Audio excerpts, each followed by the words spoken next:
نحمدہ و نصلی علی رسولہ الکریم اما بعد۔ درود پاک پڑھ لیجئے۔ اللہم صلی علی سیدنا مولانا محمد معدل الجود والکرم وآلہ وصحابہ بارک وسلم۔ یہ مہینہ شعبان المعظم کا مہینہ ہے۔ اس کی 15ویں شب یعنی آنے والی جمعرات کا دن گزار کر جو رات آئے گی وہ 15ویں شب ہوگی۔ وہی شب برات ہے۔ اس رات میں بندوں کی قسمت کے تعلق سے سال بھر کے فیصلے لکھ دیے جاتے ہیں اور ان کی ڈیوٹی مدبرات امر یعنی ذمہ دار فرشتوں کو تقسیم کر دی جاتی ہے۔ اس رات میں جاگ کر عبادت کرنا بڑا ہی افضل ہے۔ دن ڈوبتے ہی یہ رات شروع ہو جاتی ہے اور اللہ تعالیٰ کی طرف سے یہ اعلان ہونے لگتا ہے کوئی بخشش چاہنے والا میں جس کو بخش دوں، ہے کوئی روزی کا طلبگار میں جسے روزی دوں، ہے کوئی مغفرت کا طلبگار جس کی میں مغفرت کروں۔ اس طرف سے اعلان رحمت ہوتا رہتا ہے۔ اور اس وقت جو لوگ بھی اللہ کا ذکر کرتے ہیں، اللہ سے رحمت کی دعا کرتے ہیں، رزق کی دعا کرتے ہیں، صحت اور عافیت کی دعا کرتے ہیں، اپنی قوم کی ترقی کی، حفاظت کی، سلامتی کی دعا کرتے ہیں، وہ سب دعائیں اللہ کی بارگاہ میں مقبول ہو جاتی ہیں۔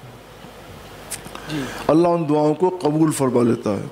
بے شک۔ اس لیے ہمیں اس رات کا خیر مقدم اس کے شایان شان کرنا چاہیے۔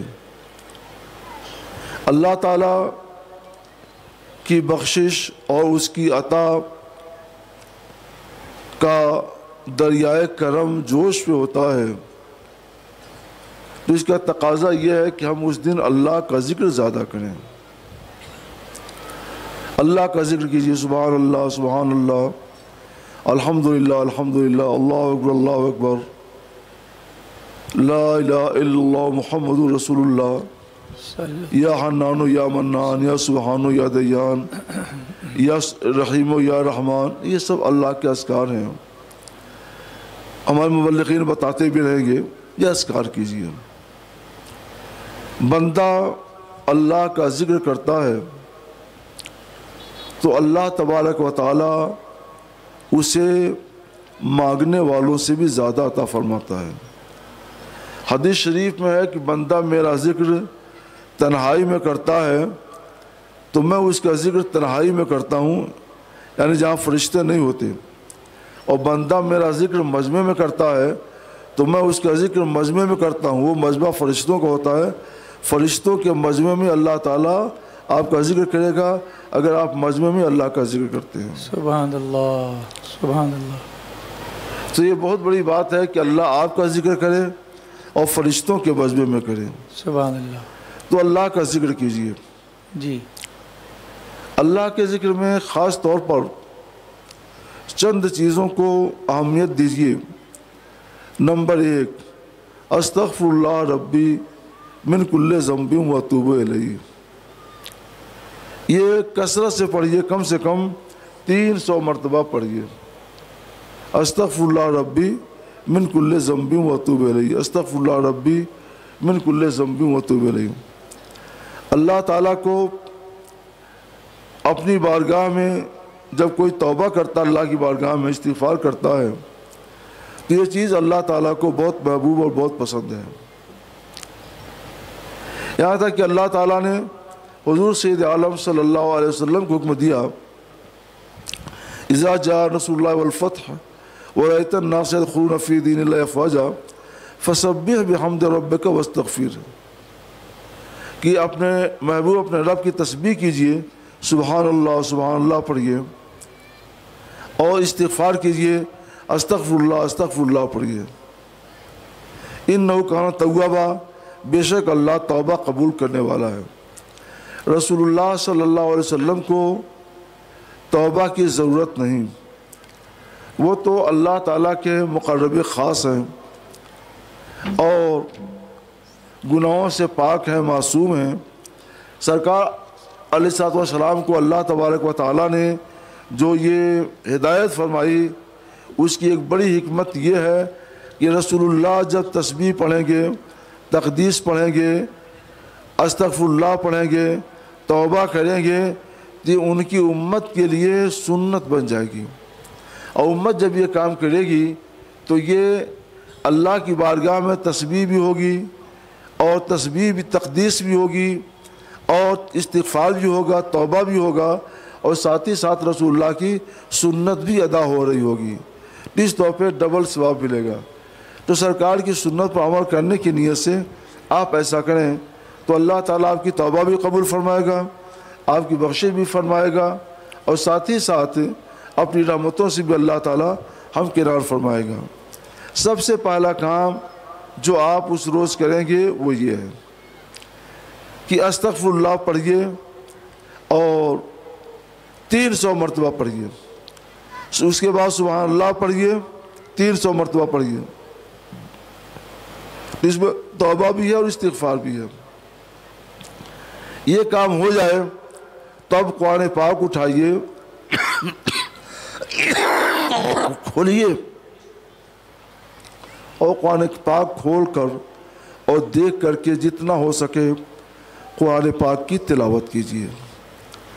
حدیث پاک میں ہے، حضور سید عالم صلی اللہ علیہ وسلم ارشاد فرماتے ہیں کہ بندہ جب تلاوت قرآن پاک کرتا ہے، یہ اللہ کے رسول فرماتے ہیں کہ اللہ تعالیٰ فرماتا ہے کہ بندہ جب تلاوت قرآن میں مشغول ہوتا ہے اور تلاوت میں مشغول ہونے کی وجہ سے مجھ سے سوال نہ کر سکے، مجھ سے دعا نہ کر سکے، مجھ سے کچھ مانگ نہ سکے، تو اللہ فرماتا ہے، یہ حدیث قدسی ہے کہ میں سوال کرنے والوں کو جتنا دیتا ہوں اس سے زیادہ میں تلاوت کرنے والوں کو عطا کروں گا۔ سبحان اللہ۔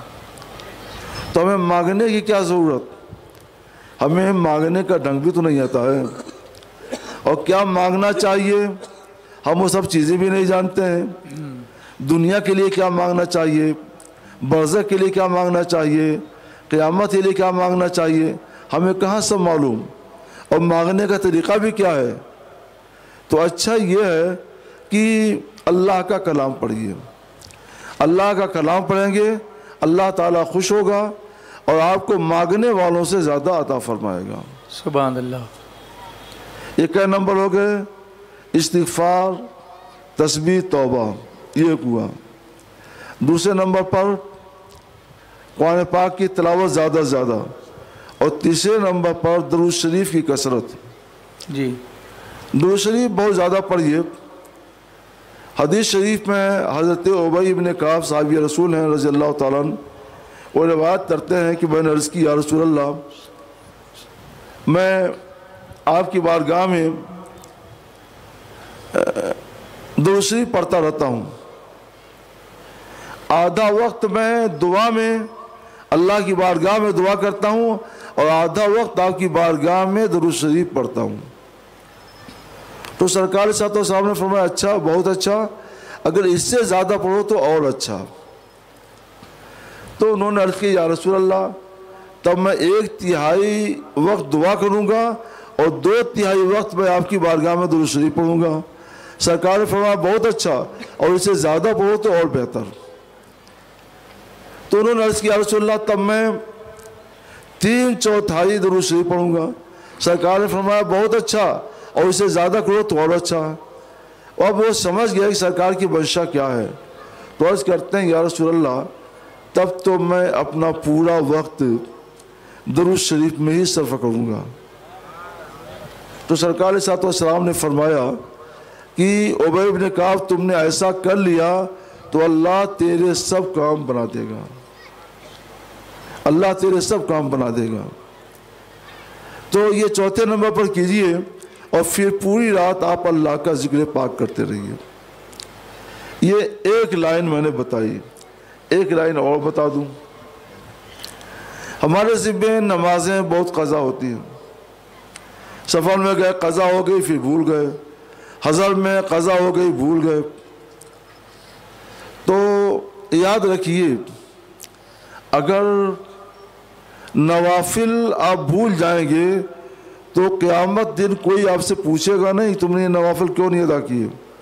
اور فرائض بھول جاؤ گے، مثلا فرض نماز ظہر کی، فجر کی یا عصر کی، مغرب کی، عشاء کی بھول جاؤ گے تو اللہ تبارک و تعالیٰ کیا پرسش بھی ہوگی اور اس کی وجہ سے جہنم میں بھی جا سکتے ہو۔ تو ہمیں اس رات میں خاص طور پہ وہ کام کرنا چاہیے جو کام ہم کو جہنم سے بچائے اور جنت سے قریب کرے۔ ہم نے جو بتایا یہ ان لوگوں کے لیے ہے جو وقت سے سب نمازیں جماعت سے ادا کرتے رہتے ہیں، اور جو نہیں ادا کر پاتے ہیں، نمازیں چھوٹ جاتی ہیں وغیرہ وغیرہ، تو ان کے لیے پہلا عمل یہ ہے کہ استغفار تو کریں، استغفار تو کرنا ہی کرنا ہے، تسبیح و تقدیر بھی پڑھنی ہے، لیکن اس کے بعد جو سب سے پہلا ان کا عمل ہوگا وہ یہ ہوگا کہ قضائے عمری پڑھیں، جو نمازیں زندگی میں چھوٹ گئی ہیں ان نمازوں کو پڑھیں۔ اگر کسی کی زیادہ نمازیں چھوٹی ہوں تو وہ کیسے پڑھے گا؟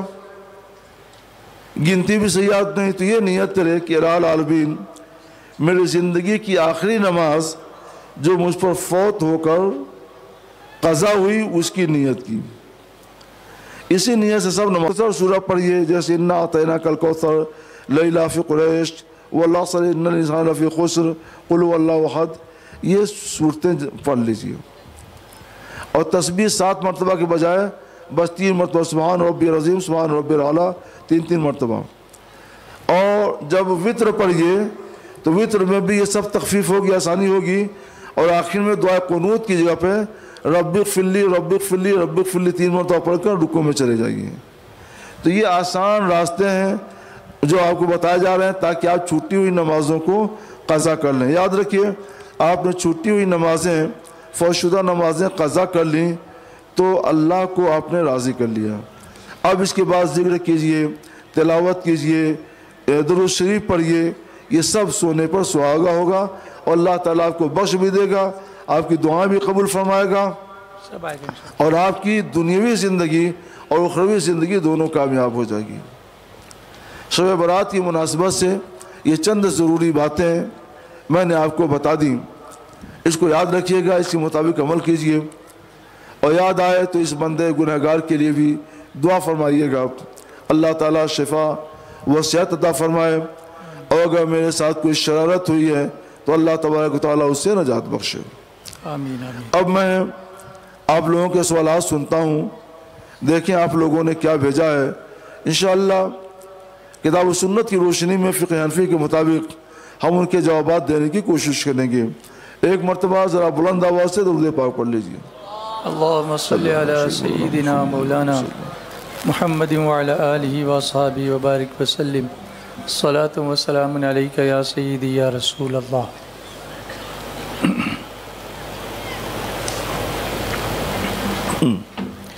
مسجد کے گراؤنڈ فلور میں نماز جنازہ پڑھ سکتے ہیں یا نہیں؟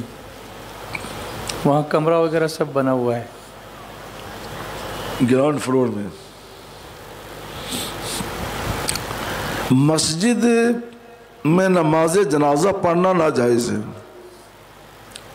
چاہے گراؤنڈ فلور ہو یا اس کے اوپر کا حصہ ہو یا اور اوپر کا حصہ ہو، ناجائز ہے۔ کچھ جگہوں پر جو فرش بنے ہوئے مسجد کے باہر، حرم کے باہر، تو اس کو لوگوں نے شامل مسجد نہیں کیا تاکہ وہاں پہ نماز جنازہ پڑھی جا سکے۔ اگر ایسا فرش ہے اور ایسا گراؤنڈ فلور ہے تو پڑھ سکتے ہیں۔ ہم نے خود اپنے گاؤں میں مسجد بنوائی اپنے زمین وقف کر کے، تو جو اضافی زمین وقف ہوئی اسے میں نے اعلان کر دیا گاؤں والوں میں کہ مسجد کے لیے وقف نہیں ہے، مسجد اس میں آپ نماز پڑھیں، یا آپ میٹنگ بھی کر سکتے ہیں، اور کبھی وقت حاجت جنازہ پڑھنا چاہے جنازہ بھی پڑھ سکتے ہیں۔ اچھا، اس طریقے سے اگر مسجد کا ایک تو گراؤنڈ فلور ہے، ایک بیسمنٹ ہو سکتا ہے نیچے تہہ خانہ، ایک فرسٹ فلور ہو سکتا ہے، تو کیا ایسا کر سکتے ہیں کہ بیسمنٹ کو ہم کہیں یہ مسجد نہیں ہے، صرف گراؤنڈ فلور مسجد ہے، یا ایک فرسٹ فلور مسجد ہے، یا بیچ والا حصہ جو وہ مسجد نہیں ہے، ایسا اس کی تخصیص جو مسجد بن چکی جی تہہ خانہ، گراؤنڈ فلور، اوپر کی منزل، تو اس میں تو اب ہماری نیت سے کچھ بھی فرق نہیں پڑتا۔ اچھا، جو پہلے بن گئی وہ بن گئی وہ بن گئی جی۔ البتہ نئی زمین خرید کر نئی مسجد بنانا چاہتے ہیں تو اس میں خاص کر سکتے ہیں کہ اتنا حصہ نماز جنازہ کے لیے ہوگا، لائن بنا دیں چاہے گراؤنڈ فلور پر یا تہہ خانے میں، تو جتنی لائن کھینچ دیں گے کہ اتنے حصے پر نماز جنازہ پڑھی جائے گی تو اس پر نماز جنازہ پڑھنا جائز ہوگا۔ اچھا، خطبے کی جو اذان ہوتی ہے وہ بھی خارجی مسجد ہونی چاہیے یا پھر نہیں؟ خارجی مسجد ہونی چاہیے۔ خارجی مسجد ہونی چاہیے۔ اس کے لیے کوئی جگہ مسجد کے اندر پہلے سے مخصوص کر دی جائے تو؟ ہاں، اگر جس دن نماز کی اجازت دی گئی جی تو اجازت سے پہلے کہا دیا گیا کہ اس جگہ پہ اتنا حصہ اذان کے لیے رہے گا، تو اتنا حصہ اذان کے لیے خاص ہو جائے گا، چاہے مسجد کے اندر ہو یا مسجد کے باہر، اور اذان دینا جائز و درست ہوگا۔ اچھا، یہ اچھا حل ہے اس کا، اسی لیے پہلے سے مفتیوں سے رابطہ کرنا چاہیے۔ پہلے سے رابطہ رکھیے ہم لوگوں سے جی، تو انشاءاللہ تعالیٰ بہت سی آسانی آپ کے لیے حاصل ہو جائیں گی، فراہم ہو جائیں گی انشاءاللہ۔ بہت اچھا ہے۔ ایک صاحب پوچھتے ہیں کہ میں چائے بیچنے اور ہوٹل کا کاروبار کرنا چاہتا ہوں، اس میں گٹکا اور سگریٹ بھی رکھنا پڑتا ہے، تو گٹکا اور سگریٹ بیچنا، اگر اس کی وجہ سے کسی کو کینسر ہو گیا تو کیا مجھے اس کا وبال مجھ پر پڑے گا؟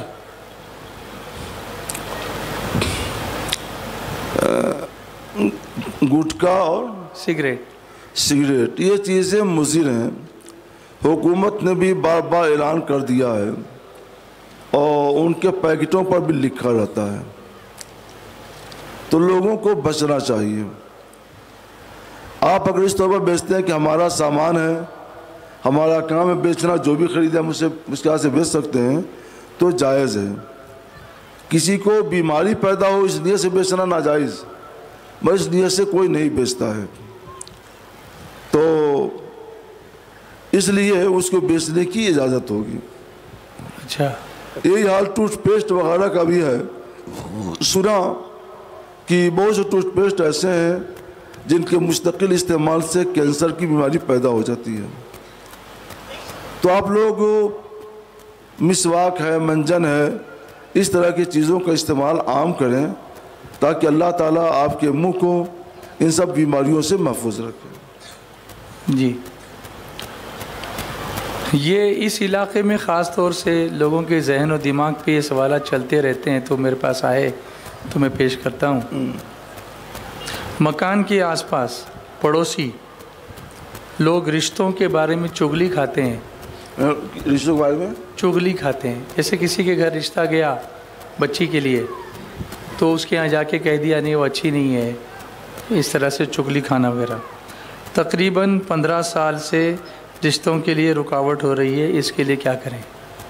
یہ سمجھے نا چوٹی کھانا؟ جی، چوٹی کھانا ہم سمجھے؟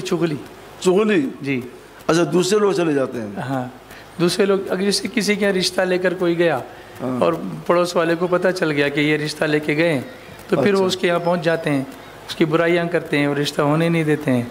اچھا جی، چغلی کھانا تو یوں بھی حرام اور گناہ کبیرہ ہے۔ حدیث شریف میں ہے کہ قطات یعنی چغل خور جنت میں نہیں جائے گا، تو یہ بہت برا گناہ ہے اور بہت بڑا گناہ ہے۔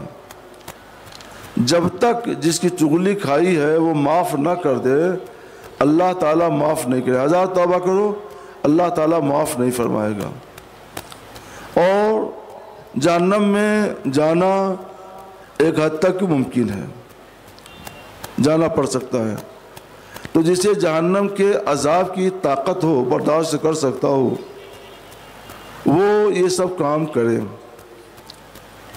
اور خاص طور پر رشتوں کے تعلق سے یہ کرنا تو سخت حرام و گناہ ہے کہ دو بچے اور بچیوں کی زندگی سے کھلواڑ کرنا ہے۔ اس کا ایک حل یہ ہے کہ پڑوسیوں سے تعلقات خوشگوار رکھے جائیں۔ جی، جو بھی پڑوسی ہو، ہر پڑوسی سے تعلقات خوشگوار رکھے جائیں۔ اگر آپ کے یہاں کچھ اچھا کھانا پکتا ہے تو اس کے یہاں بھیج دیں، اس کے یہاں کچھ پکتا ہے تو اپنے یہاں وہ آپ کے یہاں بھیج دیں۔ ہر خوشی و غمی میں شریک رہیں اور تعاون کریں، ایک دوسرے کی مدد کریں۔ تو اگر یہ جذبہ خیر ہمارے اندر پیدا ہو جائے گا تو انشاءاللہ تعالیٰ چغلخوری کا دروازہ خود بخود بند ہو جائے گا۔ جی جی جی، اس کو آپ لوگ اپنے حسن اخلاق کے ذریعے جی بند کرنے کی کوشش کیجیے۔ جی جی دشمنوں پر بھی سدا اخلاق کے در وا کیجیے، اخلاق کے دروازہ کھلا رکھیے۔ دروازہ کھلا رکھیں گے اخلاق کا تو اسے بھی شرم آئے گی اور پھر وہ آپ کے ساتھ ایسی حرکت کرنے سے بچے گا انشاءاللہ۔ انشاءاللہ۔ ایک صاحب پوچھتے ہیں کہ گھر میں کوئی کام ہی نہیں ہوتا، کاروبار کرتے ہیں تو اس میں فیل ہو جاتے ہیں کئی سالوں سے، تو یہ مکان ہمارے لیے بہتر ہے یا نہیں، یہ کیسے معلوم کریں؟ مکان تو بہتر ہے، اللہ تعالیٰ کی طرف سے کچھ لوگوں کے لیے آزمائش ہوتی ہے۔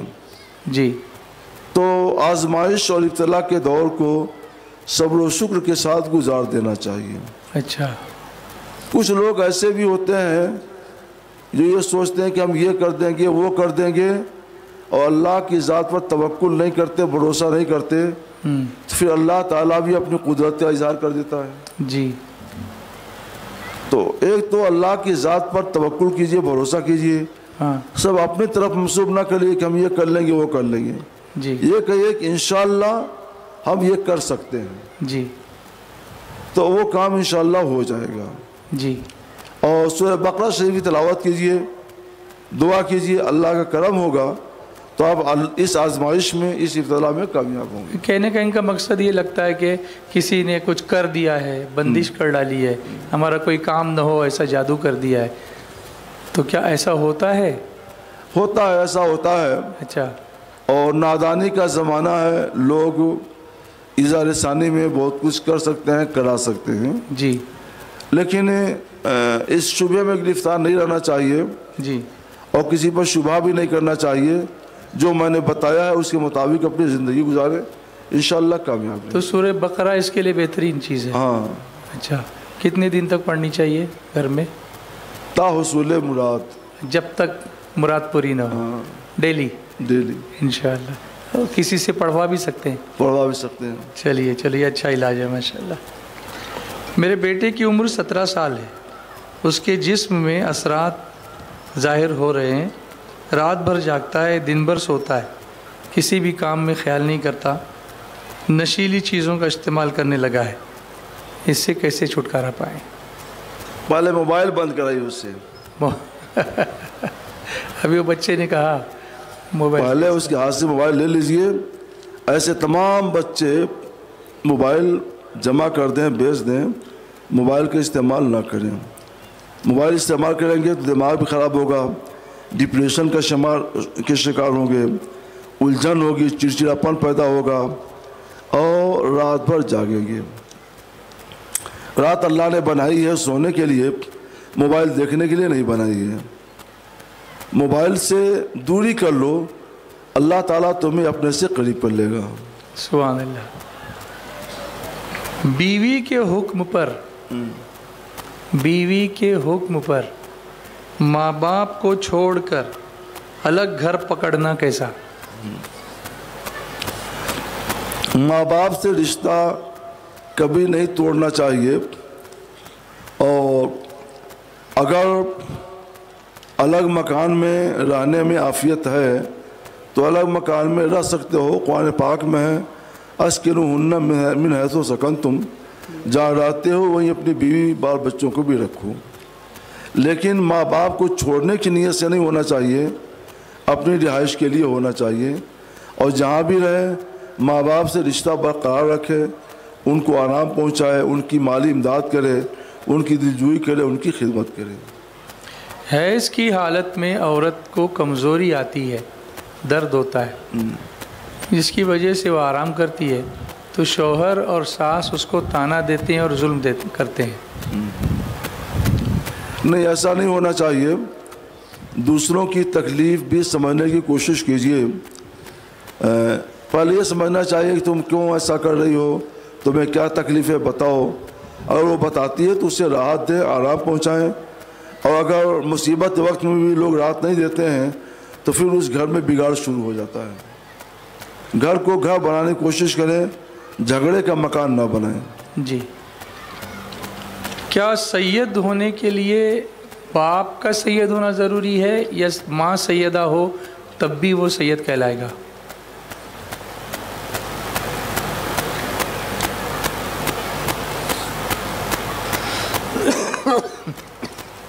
کیا چیز؟ سید ہونے کے لیے باپ کا سید ہونا ضروری ہے یا ماں سیدہ ہو تب بھی وہ سید کہلائے گا؟ باپ کا سید ہونا ضروری ہے۔ اچھا، نسب باپ سے چلتا ہے، ماں سے نہیں۔ جی تو باپ کا سید ہونا ضروری ہے۔ جی، اگر ماں بھی سید ہو تو رجیب الطرفین ہے، اچھا، دونوں مت ہو۔ اور ماں سید نہیں ہے تو بھی وہ سید ہے۔ اچھا، اور صرف ماں سید ہے تو وہ نسب سے سید نہیں۔ تو سوال اس لیے پوچھا گیا کہ سیدہ فاطمہ سے نسل رسول اللہ، یہ خصوصیت ہے حضرت سیدہ فاطمہ زہرا رضی اللہ تعالیٰ عنہ کی۔ جی، اللہ کے رسول صلی اللہ تعالیٰ علیہ وسلم نے فرمایا کلو سببین و نسبین منقطع، ہر سبب اور رشتہ منقطع ہو جاتا ہے میرے رشتے کے سوا۔ جی، اور فرمایا کہ میرا رشتہ میری بیٹی فاطمہ سے چلے گا۔ تو سرکار کا نسب حضور کی بیٹی حضرت سیدہ فاطمہ زہرا سے چلا اور وہ چلتا رہے گا۔ اچھا، یہ سرکار علیہ السلام کی خصوصیت ہے، جی، سرکار کے علاوہ کوئی اس میں شریک نہیں ہے۔ سبحان اللہ، ماشاء اللہ۔ ہم موبائل سے آن لائن پیسے بیچتے ہیں کسی کو، جیسے جی پے ہے، فون پے ہے، جس میں بہت سارے ایپ ایسے ہوتے ہیں کہ اگر ہم کسی کو کچھ پیمنٹ ان کے ایپ کے تھرو کرتے ہیں تو وہ اس کے جواب میں تحفے کے طور پر کچھ پیسہ ہم کو ریٹرن دیتے ہیں یا کچھ واؤچر دیتے ہیں، کوئی گفٹ دیتے ہیں۔ تو کیا اس گفٹ کو یا اس واؤچر کو ہم استعمال کر سکتے ہیں؟ پھر بتائیں۔ ہم موبائل سے کسی ایپ کے ذریعے پیسے کسی کو بھیجتے ہیں، جیسے میں نے آپ کو جی پے کچھ پیسے اماؤنٹ کر دیا، اب وہ پیسے آپ کے اکاؤنٹ میں جمع تو ہو گئے لیکن جی پے کی طرف سے مجھے کچھ ریوارڈ ملا، کچھ انعام ملا، اچھا، جیسے 50 روپے کا مجھے فائدہ ہوا، وہ میں بازار میں مارکیٹ میں یوز کر سکتا ہوں، پروموشن کے طور پہ یوز کر سکتا ہوں۔ تو وہ جو ایکسٹرا پیسے مجھے آپ کو پیسے بھیجنے کی وجہ سے آپ کی طرف سے ملے وہ میں لے سکتا ہوں یا نہیں؟ لے سکتے ہیں، جائز ہے۔ جائز ہے۔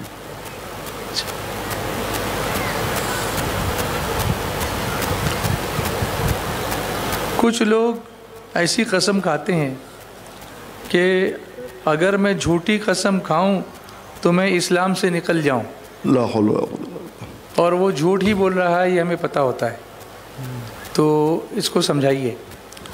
ایسی قسم کھانا حرام اور گناہ ہے۔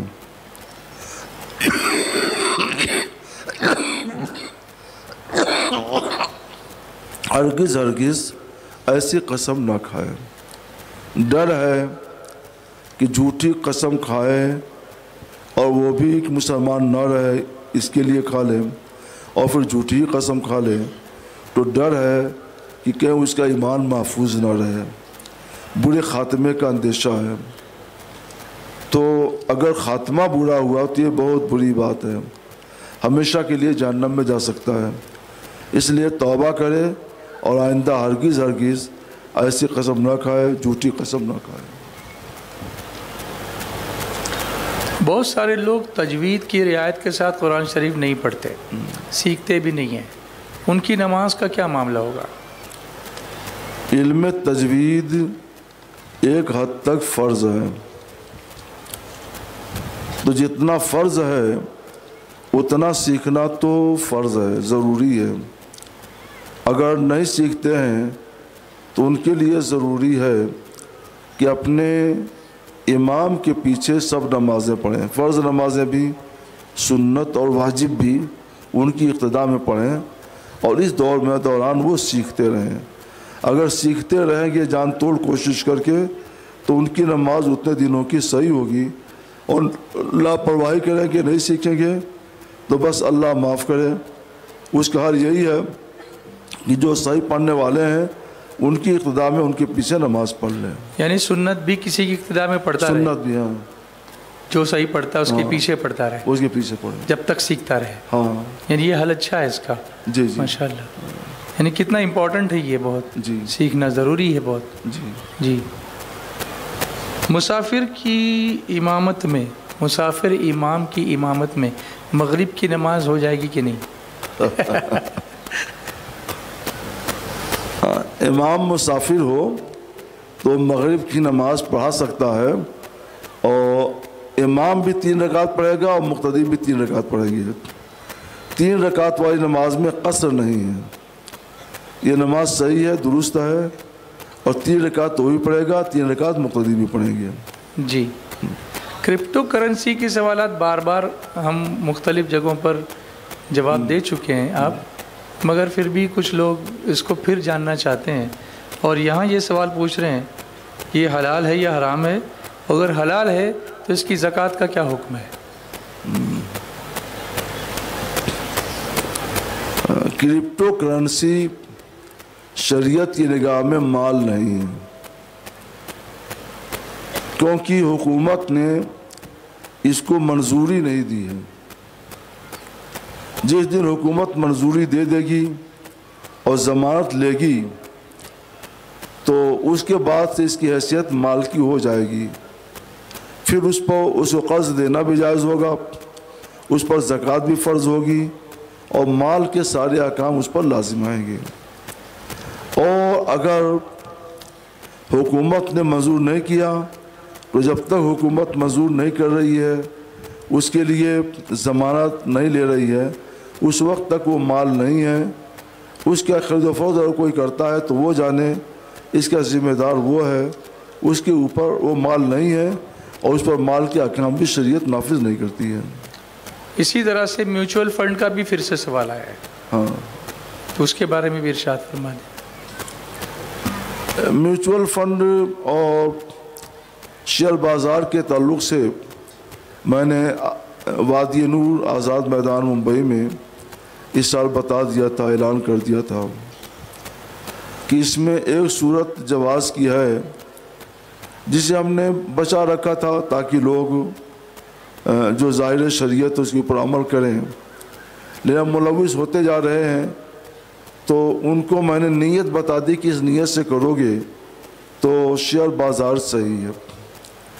وہ نیت یہ ہے کہ شرکت عنان میں ایکویٹی شیئر میں انویسٹمنٹ کرے، اپنا مال لگائے، ایکویٹی شیئر میں کرے، ایکویٹی شیئر میں، پریفرنس میں نہیں کرے؟ نہیں، اچھا، ایکویٹی شیئر میں لگائے، اور یہ نیت رکھے کہ پریفرنس شیئر والوں کو کمپنی جو کچھ نفع دے گی انٹرسٹ کے نام پر، اس سے ہم راضی نہیں ہیں، ہم اس کی اجازت نہیں دیتے ہیں۔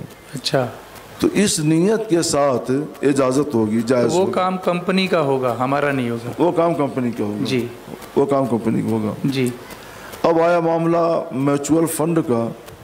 میوچول فنڈ یہ اسی کا ایجنٹ ہوتے ہیں، تو اگر آپ نے اپنا معاملہ جائز کر لیا ہے جی، تو میوچول فنڈ کے ذریعے آپ ایکویٹی شیئر میں حصہ لیں تو جائز، اور ناجائز رکھا ہے تو ناجائز۔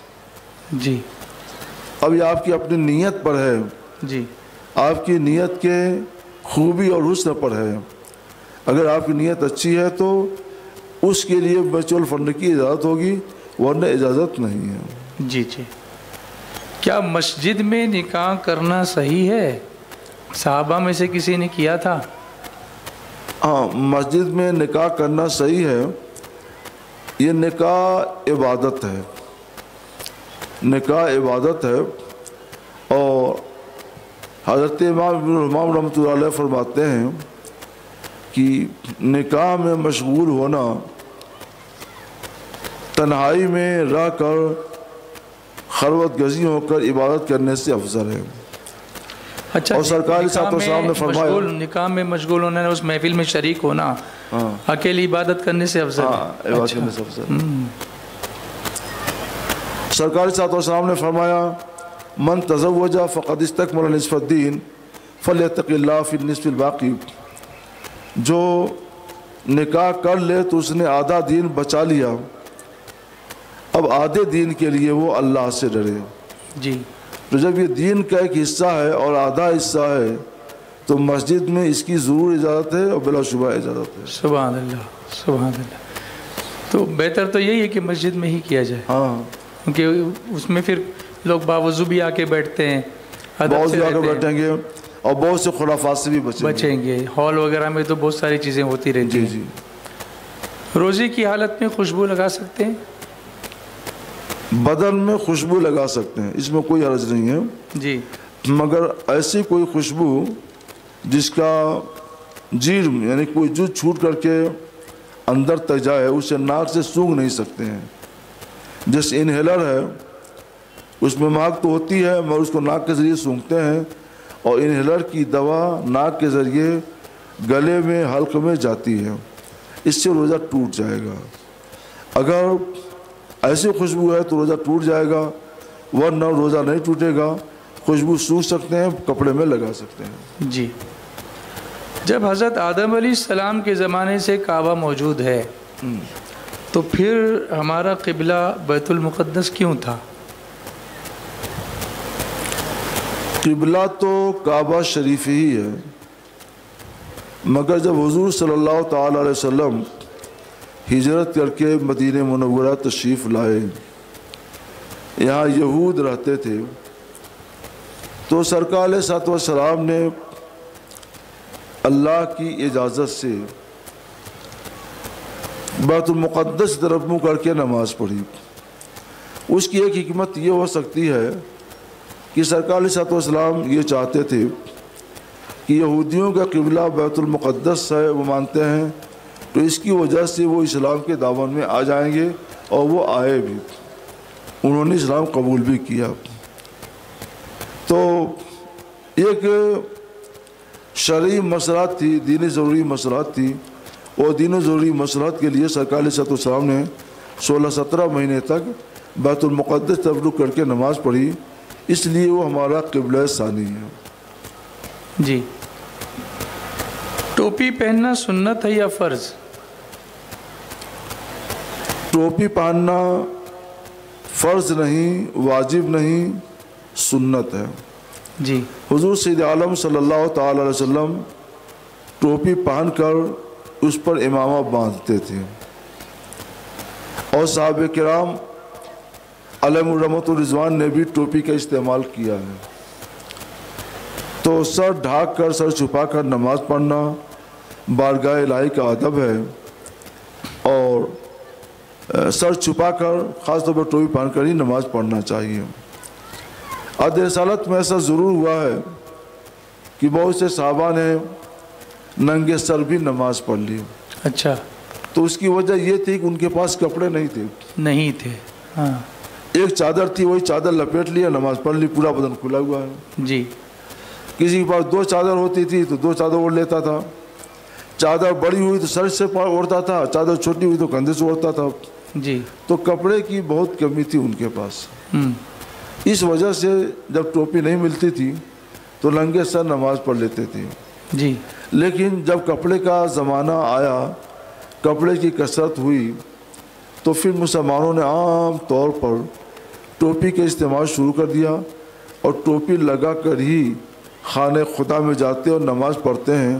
اب بارگاہ الہی کا ادب یہی ہے، جی، لہٰذا ننگے سر بارگاہ الہی میں جانا یہ بے ادبی ہے، جی، اور ہم اس سے منع کرتے ہیں۔ جی، جی، ہمیشہ ٹوپی پہننی چاہیے۔ جی، ٹوپی ہو تو اس کے ساتھ امامہ بھی ہو، امامہ نہیں تو کم سے کم ٹوپی تو ہونا چاہیے۔ جی، کم سے کم ٹوپی ہو، اور امامہ کے اندر بھی ٹوپی ہو، بغیر ٹوپی کی نہ ہو۔ بغیر ٹوپی کی نہیں۔ جی، جی، جمعہ کی نماز فرض ہے یا واجب؟ فرض ہے۔ فرض ہے۔ ہمارا پڑوسی صرف عید کی نماز پڑھتا ہے، اور پھر غوث پاک کی 11ویں بھی کرتا ہے، تو وہ کھانے کے لیے جا سکتے ہیں کہ نہیں؟ کھانے کے لیے تو جائیے صاحب، کھانا پاک ہے، حلال ہے، جائیے کھانا کھائیے، لیکن ساتھ ہی اس کو سمجھائیے بھی، اس کا کھانا کھائے ہیں تو اس کو سمجھائیے بھی کہ جمعے کی نماز فرض ہے، تم فرض بھی ادا کرو۔ جی، آپ جائیں گے، کھائیں گے اور سمجھائیں گے تو آپ کی باتوں کا اس پر اثر ہوگا اور انشاءاللہ وہ جمعہ پڑھنے لگے گا۔ چھوڑ دیں گے تو کھانا تو کھلائے گا، چاہے جس کو بلا کر کھلا دے، لیکن اس کی اصلاح کون کرے گا؟ آپ اصلاح کی نیت سے جائیے، کھانا کھائیے اور اس کی اصلاح کیجیے تاکہ وہ جمعہ کو فرض سمجھے اور جمعہ پڑھنے لگے۔ جی، درگاہ شریف پر چادر اور صندل کس کے ذریعے چڑھانا چاہیے؟ صندل کے تعلق سے تو درگاہ شریف والے بتلائیں گے۔ چادر کے لیے علماء نے یہ لکھا ہے کہ ایک چادر چڑھائی جائے بس، تاکہ عوام کی قبروں میں اور یہ اللہ کی قبروں میں امتیاز رہے، فرق محسوس ہو، فرق رہے، یہ کسی عام شخص کی قبر نہیں ہے، نہیں، ہاں، یہ کوئی خاص تاکہ اللہ لوگ وہاں والا جائیں، فاتحہ پڑھیں، ان کا فیض پائیں۔ فیض پائیں۔ جی، یہ مقصد ہے اس تو کا۔ ہاں، دو چادر یا اس سے زیادہ چادر کی اجازت نہیں ہے۔ نہیں، آج کل وہ تو منت کی وجہ سے لوگ چادر چڑھاتے ہیں۔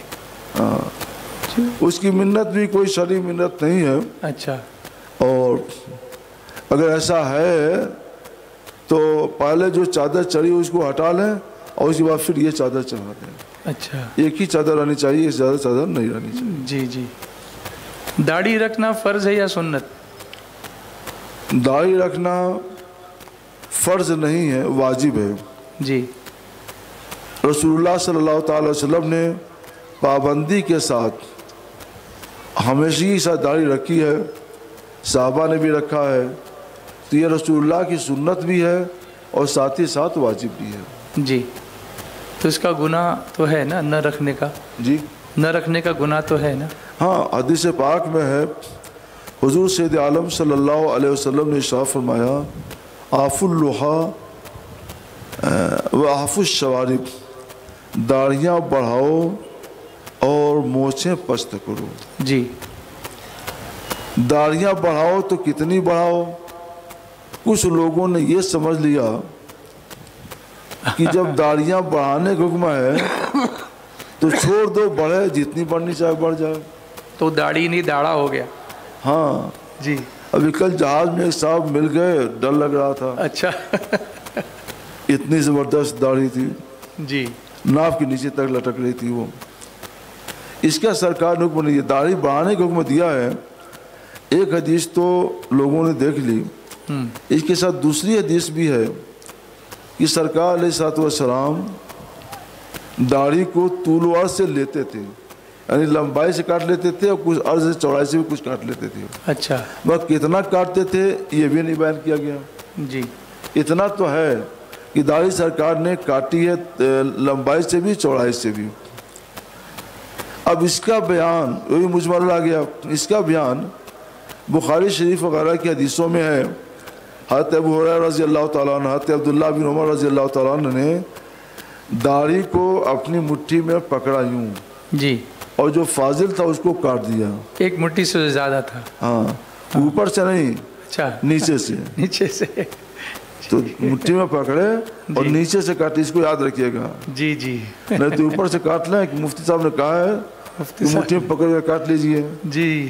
تو میں اوپر سے کاٹنے کے لیے کہا، نیچے سے کاٹنے کے لیے بتانا ہوں، نیچے سے کاٹ لیں۔ آج کل کچھ لوگ اوپر سے کاٹنے لگ گئے، ہاں، ایسا ہو رہا ہے، جی، اور مفتی صاحب کا حوالہ دے دیتے ہیں۔ جی، تو مفتی صاحب نیچے سے کاٹنے کے لیے کہتے، اوپر سے نہیں۔ تو یہ حضرت عبداللہ بن عمر اور حضرت ابو ہریرہ رضی اللہ تعالیٰ نے ایسا کیا۔ جی، تو ان کی یہ حدیث بیان کر رہی ہے کہ سرکار علیہ السلام جو طول و عرض سے لیتے تھے وہ اسی طور پہ لیتے تھے۔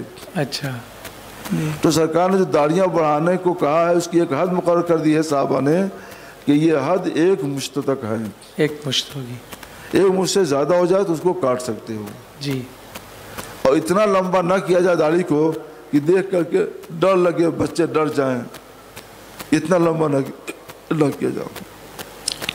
چہرے کو اچھا رکھیے، جی، اچھا بنائیے، داڑھی کو وحشتناک حد تک بڑی مت کیجیے. جی جی. مرد اور خواتین مل کر گھر میں جماعت بنا کر نماز پڑھ سکتے ہیں؟ عورتوں کے لیے جماعت نہیں ہے.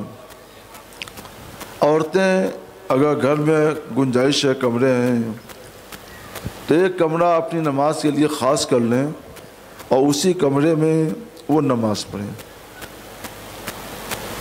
وہ مسجد بیت ہے، اس میں نماز پڑھنے سے انشاءاللہ مسجد میں نماز پڑھنے کو ان کو ثواب ملے گا. عورتوں کو مسجد بیت. ہاں، بیت یعنی گھر. ہاں جی. وہ گھر کی مسجد ہے. گھر کی مسجد. یہ مسجد بیت جو ہے عورتیں ہی بنا سکتی ہیں، مرد نہیں بنا سکتے. جی جی. مسجدوں کے لیے تو مردوں کے لیے تو مسجد محلہ ہے. جی. محلے کی مسجد میں جائیں. جی. عورتیں اپنے گھر کی مسجد میں نماز پڑھیں. جی. اور اعتکاف کرنا چاہیں تو اعتکاف بھی کر لیں. وہیں اعتکاف بھی کر سکتے ہیں. جسم میں حاضری آنا یہ صحیح ہے یا غلط؟ جس میں حاضری آنا.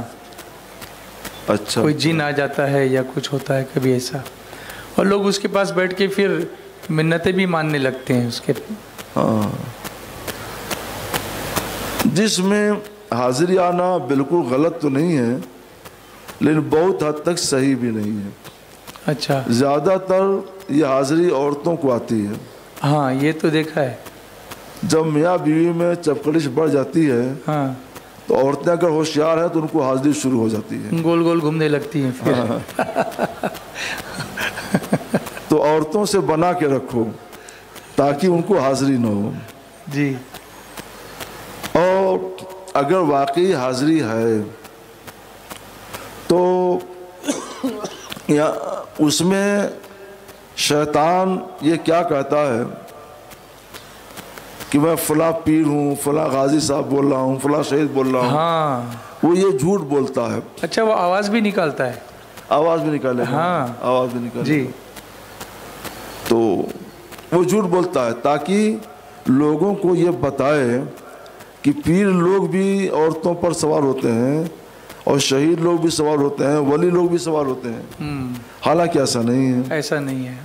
تو ولیوں کا رتبہ گھٹانے کے لیے جھوٹ بولتے ہیں. جی. ان کی باتوں کو نہ مانیں اور ان کا علاج کسی عالم دین کے ذریعے کرا لیں. جی. تو انشاءاللہ ان کا علاج آسان ہوتا ہے، جلدی چلے جائیں گے.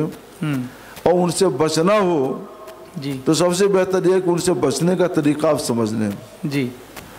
ایک تو یہ کہ جب ٹوائلٹ جانا ہو پیشاب پخانے کے لیے، ٹوائلٹ، ہاں تو یہ دعا پڑھ لیں، اللہم انی اعوذ بک من الخبث والخبائث. جی. اور پھر کچھ بولے نہیں، اپنی ضرورت پوری کر کے باہر آئیں. جی. اور باہر آنے کے بعد پڑھ لیں غفرانک. غفرانک. یہ دو مختصر دعائیں ہیں. جی. شیطان پچھتاتا رہے گا، ہاتھ ملتا رہے گا، آپ کا کچھ بھی نہیں بگاڑ سکتا. اور ٹوائلٹ میں موبائل بھی نہیں دیکھے نا؟ ٹوائلٹ میں موبائل بھی نہیں دیکھے؟ نہیں، موبائل بھی نہیں. موبائل بھی نہیں، بولنا ہی نہیں وہاں پر. بولنا ہی نہیں. موبائل لے جاتے بولنا پڑے گا. جی. اب میں دیکھتا ہوں کہ لوگ ٹوائلٹ میں جاتے ہیں جی اور صاحب وہیں السلام علیکم وعلیکم السلام. جی. وہ سوچتے ہیں کہ وقت جتنا بچ جائے اچھا ہے. تو اتنا زیادہ وقت بھی نہ بچایا جائے. جی. وہاں السلام علیکم ورحمۃ اللہ یہ ذکر الہی ہے. ٹوائلٹ میں ذکر الہی کرنا منع ہے، بے ادبی ہے. جی. اس سے بچیں، وہاں چپ چاپ رہیں. تو ایک کام تو صاحب یہ کریں. اور دوسرا کام یہ کہ بچوں کو مغرب کی آدھا گھنٹہ پہلے سے گھر میں روک لیں. اور مغرب کے آدھا گھنٹہ بعد تک روکے رہیں، باہر نہ نکلیں. اچھا. اس وقت اللہ کی وہ مخلوق جو ہماری نگاہوں میں نہیں آتی ہے وہ گشت کے لیے نکلتی ہے مغرب سے آدھا گھنٹہ پہلے سے. جی. اور مغرب آدھا گھنٹے بعد تک وہ گشت کرتے ہیں. اور بچوں کی نگاہ ان تک پہنچ گئی، بچے دیکھ لیتے ہیں تو پھر وہ ڈر جاتے ہیں اور دیر تک وہ ڈرے رہ جاتے ہیں. تو پھونکنے سے بھی کوئی فائدہ نہیں ہوتا ہے، کیونکہ ہم پھونک کر کے کوئی ہو تب تو اس کو ہٹائیں گے. جی. کچھ چڑھا نہیں ہوتا، وہ ڈرے ہوتے ہیں. تو ان کو ہنسا کھلا کر بڑا لینا یہ اچھا ہوتا ہے. جی جی جی. تو مغرب کے آدھا گھنٹہ پہلے سے آدھا گھنٹے بعد تک بچوں کو باہر نہ نکالیں، گھر میں روکے رکھیں. ہاں. اور استنجا کی جو بات بتائی وہ دعائیں یاد کر لیں. جی. تیسری جگہ شیطان کے خلل کی ہوتی ہے جب میاں بیوی کا ملاپ ہوتا ہے، نہیں جمع کرتے ہیں. تو اس وقت کے لیے بھی ایک دعا ہے. جی وہ دعا ہمارے مبلغین سے سیکھ لیجئے گا، جی جی جی وہ دعا یاد کر لیجئے، وہ دعا پڑھے بغیر عورت بھی پڑھ لے مرد بھی پڑھ لے، جی پڑھے بغیر دونوں ایک دوسرے سے ملاپ نہ کریں، نہ کریں، کیونکہ وہ وقت ایسا ہوتا ہے کہ شیطان کا حملہ ہوگا، جی شیطان کا اثر ہوگا، اور اگر بچہ قرار پاتا ہے تو بچے پر بھی اس کا اثر ہو جائے گا۔ جی تو آپ اپنے کو بھی بچائیے، بیوی کو بھی بچائیے، بچہ قرار پائے تو اس کو بھی بچائیے۔ جی یہ بچانے کے لیے کیا ضروری ہے کہ وہ دعا پڑھیے، جی جی جی وہ دعا پڑھیے، تو شیطان اس عمل میں شریک نہیں ہوگا۔ پھر وہ شریک نہیں ہوگا جی اور وہ بھاگ جائے گا۔ جی یہ 3 کام اگر آپ نے کر لیا تو پھر آپ شیطان کے شر سے محفوظ رہیں گے، اور شیطان آپ کا کچھ نہیں بگاڑے گا، وہ نکل جائے گا۔ جی اور ایک عام دعا بتاتے ہیں کہ روزانہ رات میں سونے سے پہلے اپنے گھر میں پست آواز سے اذان دیجیے۔ اچھا اذان دیں گے تو زلزلے سے محفوظ رہیں گے، اولا باری سے محفوظ رہیں گے، جی آتش زنی سے محفوظ رہیں گے، ان ساری چیزوں سے حفاظت ہوگی، گھر میں آگ بھی نہیں لگے گی، گھر میں آگ بھی نہیں لگے گی، جی اور شیطان کہیں ادھر ادھر ہوگا تو بھاگ جائے گا۔ بھاگ جائے گا، کیونکہ وہ یہ کہتا ہے نا کہ جہاں اذان ہوتی ہے کہ چلو میاں یہ گھر ٹھیک نہیں ہے، ہاں وہ یہاں پر آنے لائق نہیں ہے، چلو یہاں سے، اچھا اچھا، پھر وہ چلا جاتا ہے وہاں سے۔ سبحان اللہ۔ میں نے کل حدیث شریف سنائی تھی عورتوں کو، ہاں سرکار علیہ الصلوۃ والسلام نے فرمایا کہ جب اذان ہوتی ہے تو شیطان مدینہ شریف سے مقام روحہ تک بھاگ کر چلا جاتا ہے۔ مقام روحہ یہ 36 میل دوری پر ہے، 36 میل کا بہت لمبا کلومیٹر ہو جائے گا، تاکہ وہ سننے نہ پائے، اور بلند آواز سے ریا خارج کرتے ہوئے بھاگتا ہے۔